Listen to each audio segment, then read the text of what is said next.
Alors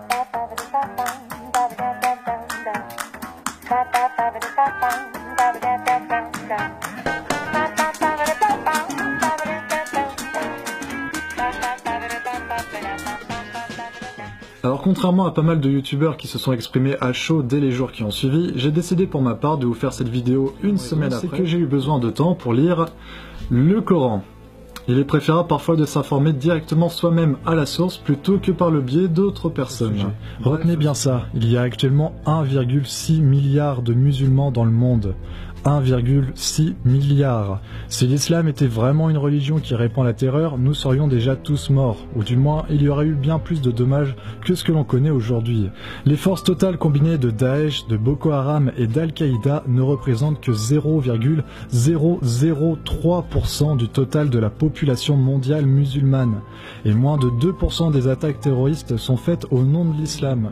Il y a une chose que j'ai compris en finissant le Coran, c'est qu'il pouvait exister des milliers d'islams différents suivant l'interprétation que les croyants faisaient de ces textes. Ce qui différencie les musulmans des terroristes, c'est justement leur interprétation du Coran. L'islam peut tout aussi bien être une religion pacifiste qu'une religion prônant la guerre, suivant la lecture que l'on a. Ce livre relate par exemple des épopées guerrières de Mahomet qui étaient parfois très violentes et sanglantes, et ces 0,003% semblent s'appuyer sur ces passages pour justifier leur croisade. Mais vous voyez, car qu'on se le dise, le mot djihad est mentionné 41 fois dans le Coran, mais les mots paix et miséricorde sont mentionnés 355 fois. Bref, les musulmans n'ont pas à se sentir obligés de descendre dans la rue pour quelque chose qu'ils n'ont pas fait. Ceux qui sont bornés et font des amalgames fonctionnent comme ces terroristes qu'ils condamnent. Alors certains m'accuseront peut-être de ne pas être patriote.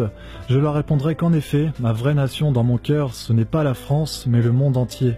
Nous sommes tous humains, je dirais même terriens, pour bien faire comprendre ma logique. La seule différence qui peut exister, c'est uniquement à travers nos actes. C'est pourquoi je n'ai pas mis le filtre du drapeau français sur ma photo de profil Facebook.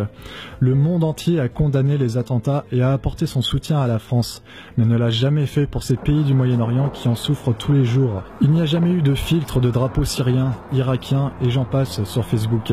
Il n'y a jamais eu d'application Facebook dans ces pays permettant que chaque profil précise qu'il est en sécurité. C'est tout simplement une différence de traitement dont je ne veux pas participer.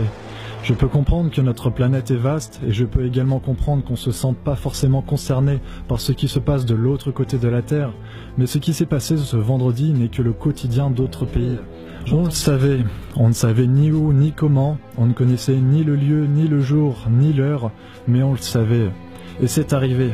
Depuis la Seconde Guerre mondiale, jamais une attaque terroriste n'avait fait autant de victimes sur le sol français. Et la question qu'il faudrait alors se poser, c'est pourquoi ? Pourquoi on le savait finalement? Nous ne sommes pas arrivés à cette situation par un claquement de doigts.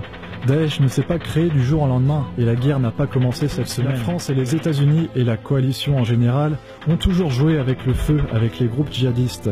S'ils servaient leurs intérêts économiques, ils leur fournissaient des armes et les appelaient les groupes rebelles de libération. Mais dès qu'ils devenaient ingérables, ils étaient alors fichés comme groupes djihadistes. Depuis des dizaines d'années, auréolés de leur sentiment de supériorité sur le monde, ces gouvernements ont cru avoir le pouvoir de façonner le monde à leur image, en destituant des leaders et des dictateurs au gré de leurs intérêts et en permettant à d'autres d'accéder au pouvoir parce que cela les arrangeait.